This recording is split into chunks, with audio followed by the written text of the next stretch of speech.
मैं इस वक्त इटावा में मौजूद हूं और मेरे साथ समाजवादी पार्टी के राज्यसभा सांसद और राष्ट्रीय महासचिव और समाजवादी परिवार के सबसे मजबूत स्तंभ माने जाने वाले प्रोफेसर रामगोपाल यादव जी हैं। सर, सुबह आप तैयार हो चुके हैं, वोट डालने के लिए जा रहे हैं। आज परीक्षा की घड़ी है। आमतौर पर होता है जो छात्र परीक्षा देता है वो थोड़ा नर्वस होता है। आज 5 साल बाद परीक्षा की घड़ी आई है, क्या किसी तरह की नर्वसनेस है? इस पूरे इलाके की जनता पर हमें संपूर्ण विश्वास है, इसलिए परीक्षा की घड़ी में 100% मतों से परसेंटेज के साथ उत्तीर्ण होंगे, इसमें कोई संदेह ही नहीं है। इसलिए न घबराने की बात, न कोई देख नहीं रहा हमारे चेहरे पर प्रसन्नता।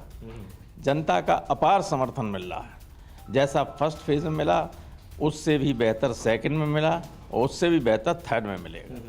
लेकिन आज जिस थर्ड फेज में चुनाव है, यह आपका गढ़ कहा जाता है। यहां आपको चुनौती देना बहुत बड़ी बात, लेकिन पिछली बार बीजेपी ने आपको मजबूत चुनौती दी थी और 59 में से 49 सीटों पर काबिज हो गई थी। इस बार क्या परिणाम हो रहा है और क्या बदला है पिछली बार की अपेक्षा? अब की 59 में हम 50 सीटें जीतेंगे। 59 में 50? कम से कम, ये तो मिनिमम है। हो सकता है सब जीत जाएं। जो लहर चल रही है उसमें बड़े बड़े तंबू उखड़ के चले जाएंगे बीजेपी, कहीं पता नहीं चलेगा। कमल मुरझा गया। लेकिन समाजवादी पार्टी की साइकिल की रफ्तार को रोकने के लिए तमाम चेहरों को लाया गया है। कन्नौज में आपको घेरने के लिए एक आईपीएस आसिम अरुण को उतारा गया है।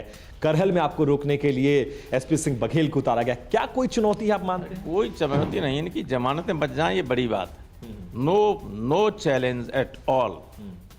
सर, क्या पिछली बार की परिस्थिति से और इस बार के चुनाव में क्या कुछ बदला? आपको क्या लग रहा है? क्योंकि पिछली बार भी चुनाव आपने लीड किया था और 5 साल में योगी ने इस प्रदेश को नरक बना दिया है। जितना अत्याचार हुआ, जितने जुल्म हुए लोगों पे, कोई विकास का काम नहीं हुआ।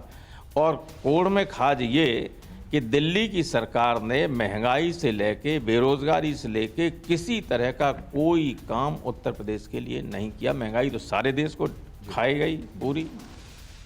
तो जनता नाराजगी है, निराश भी है, बदलाव चाहती है। और योगी को तो हर हालत में हटाना ही चाहती है। They are adamant, even the BJP workers are voting for me. अच्छा, बीजेपी के लोग भी आपके लिए वोट कर रहे हैं? बीजेपी के लोग पिट रहे तो वोट नहीं करेंगे जी। अच्छा, तमाम गांवों में जब बीजेपी के लोग प्रचार करने के लिए जा रहे हैं तो कई लोग को मैंने देखा कि भीड़ नहीं होने की वजह से बड़े नेता रैली कैंसिल करके चले जा रहे हैं। रैलियों में भीड़ नहीं आ रही। और आपके यहाँ हालत ये है कि जब अखिलेश जी निकलते हैं तो सड़कों पर चलना मुश्किल हो जा रहा है। अकेले अखिलेश ने, मैंने राज्यसभा में कहा था कि सारे बीजेपी के नेताओं के, प्रधानमंत्री से लेके मुख्यमंत्री तक, उप मुख्यमंत्री तक, सबको पानी पिला दिया सिंगल हैंडेडली। सर्वमान्य नेता हो गए। सर्वमान्य। इस वक्त जो पॉपुलैरिटी अखिलेश की है, हिंदुस्तान में किसी नेता की नहीं। तो परवाह देश की, सोमवार से शुक्रवार रात 10 बजे TV9 भारतवर्ष पर।